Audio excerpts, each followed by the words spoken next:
조갑제TV 시청자 여러분 안녕하십니까? 저는 조갑제닷컴의 조사별입니다. 2024년 1월 18일 오전 11시를 가리키고 있습니다.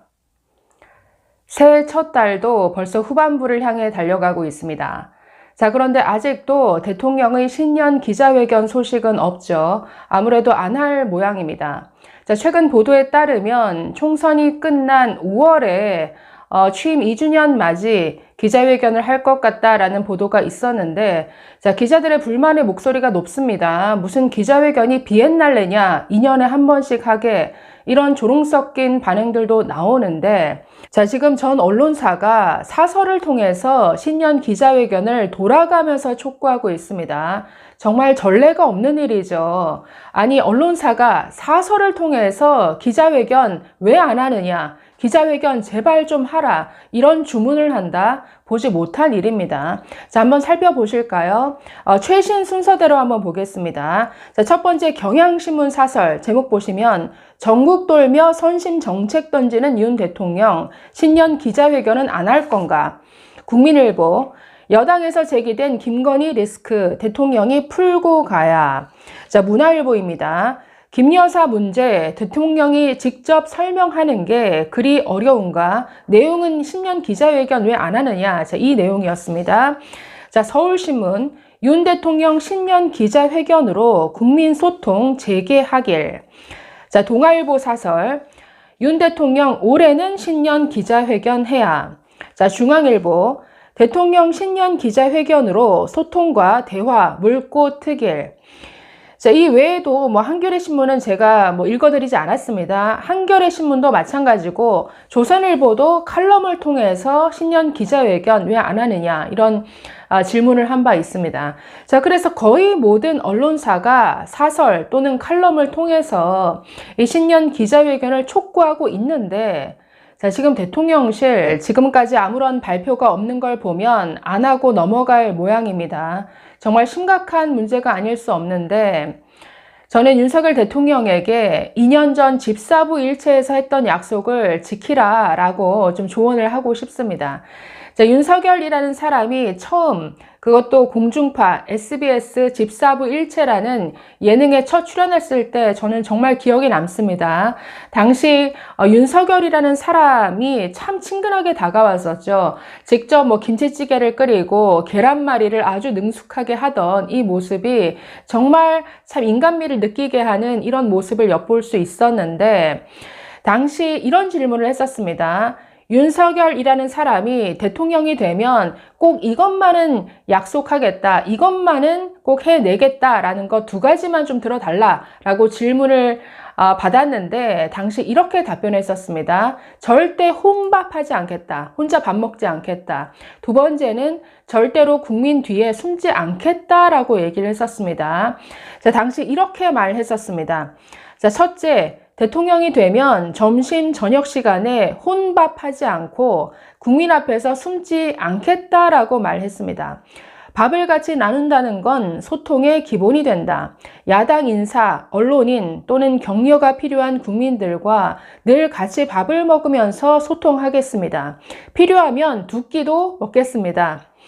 자, 두 번째는 잘했든 잘못했든 숨지 않고 국민들 앞에 나서겠다라고 밝혔습니다. 결국 첫째도 둘째도 소통이었죠. 굉장히 소통을 강조한 분이었습니다. 그리고 늘 당당했죠. 아니, 윤석열 검찰총장 시절 우리 국민들의 뇌리에 박힌 모습은 뭡니까? 승부사 기질 아니었습니까?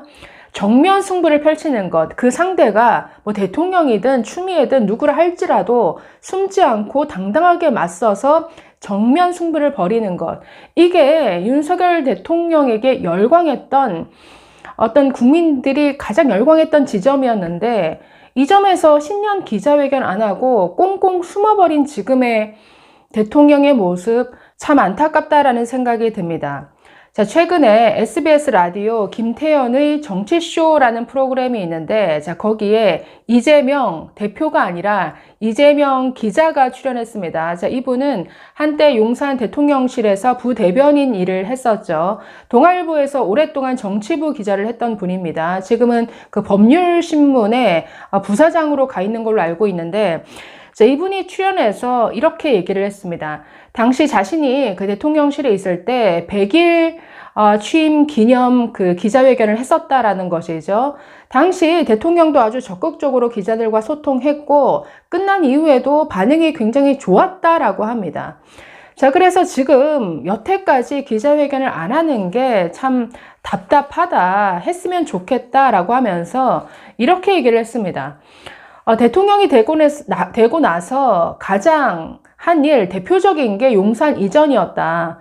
청와대라는 구중궁궐에서 나와서 용산으로 이전한 것, 그 첫 번째 명분과 목적이 바로 국민들과 더 소통하겠다. 청와대라는 구중궁궐 안에 숨지 않겠다라는 거였는데, 지금 이렇게 기자회견과 그리고 출입 기자들과의 소통이 없다라면 그런 명분이 너무 퇴색되는 것 아니냐라고 지적을 했습니다. 자, 그러면서 자신도 박근혜 정부 때 출입 기자로 처음 이제 청와대에 갔었는데 그 안에 대통령실이 출입 기자도 설득하지 못하면서 어떻게 국민들을 설득합니까? 기본적으로 출입 기자와의 소통은 가장 중요한 첫 번째 소통의 시작점이다. 그렇기 때문에 좀 더 자주 기자회견 소통을 하는 것이 바람직하다고 생각한다라고 말했습니다. 대통령실에 한때 몸 담았던 분이 이 정도로 얘기하는데 좀 저는 들었으면 하는 바람입니다. 자, 문화일보 사설 읽고 마치도록 하겠습니다. 자, 제목이 김여사 문제, 대통령이 직접 설명하는 게 그리 어려운가? 그러니까 결국 신년 기자회견을 안 하는 그 이유가 결국은 김건희 여사 문제 때문이 아니겠느냐. 자, 이런 지적이죠. 자, 사설 한번 보겠습니다. 윤석열 대통령이 언론과의 직접 회견을 기피하는 데 대해 많은 국민이 의아해한다. 지난해 10월 서울 강서구청장 보선 직후 국민은 늘 무조건 옳다. 어떠한 비판에도 변명해서는 안 된다라고 했고 집무실을 용산으로 옮기고 취임 초 기자들과 즉석 문답, 즉 도어 스태핑까지 했던 기류와 너무 달라졌기 때문이다. 지난 5월 김건희 여사 주가 조작 특검법 제2요구와 관련해서 국정이 아니라 김 여사의 사적 영역과 관련된 만큼 대통령과 김 여사가 직접 국민에게 설명하는 게 도리인데 이관섭 비서실장에게 맡겼다. 김 여사 특검법은 법률적 결함이 수두룩하고 총선용 입법 성격도 뚜렷해 거부권 행사는 불가피했다. 야당이 거부권 행사로 김 여사를 그대로 놔두는 게 좋다는 속내를 내비치는 것만 봐도 알 수 있다. 그러니까 특검법을 거부하는 것은 이해하겠는데 그럼에도 불구하고 설명이 필요하다라는 겁니다. 특검법 제1계를 미룬 채 권한쟁의 심판 청구 운운하는 것도 마찬가지다. 문제는 명품백 함정 취재 파장으로 김 여사에 대한 비호감도가 더 높아졌다는 것이다. 특검법 찬성 여론이 70%를 오르내리는 이유다. 그리고 국민은 두 사람이 직접 진솔하게 설명해 주기를 바란다. 자초지종을 밝히고 그런 사람과 교류하고 그런 일이 빚어진 데 대한 유감의 뜻을 밝히면 대다수 국민이 수긍할 것이다. 계속 피한다면 설명하기 어려운 말 못할 사정이 있을지 모른다는 의혹만 키운다. 기자회견은 대통령에게는 좋은 기회다. 신년 기자회견은 더욱 그렇다. 신년 업무보고를 타운홀, 미팅 방식으로 한다고 해서 해결되지 않는다. 아니, 기자회견 안 하고 뭐 대국민 간담회식으로 방송에서 세팅된 장소에서 하는 걸 봤는데 아무도 관심 없죠. 이게 언론에서 기사화 하지도 않습니다. 그러니까 이거는 안 한 것과 마찬가지라는 거죠. 자, 마지막 좀 더 보시면 윤 대통령의 회견 기피에는 나름의 이유가 있을 것이다. MBC 기자의 저질 행태에 대한 확고한 대책이 마련되지 않았고 특검법 역시 설명할 필요도 없을 정도로 거부권 이유가 분명하다고 생각할지 모른다.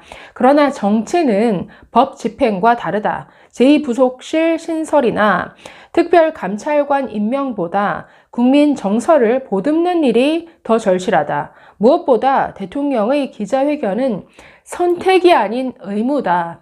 맨 마지막 문장이 핵심이죠. 기자회견, 국민들과의 소통, 국민들의 질문에 답하는 것은 이건 선택할 문제가 아니라 대통령의 의무다라고 강조하고 있습니다. 대통령으로서의 의무, 그리고 2년 전 대통령이 되기 직전에 방송에 나와서 했던 약속, 국민들 뒤에 숨지 않겠습니다. 잘했든 잘못했든 늘 국민들 앞에 당당히 나서서 직접 질문에 답하겠습니다라고 했던 그때의 약속을 좀 지켰으면 하는 바람입니다. 감사합니다.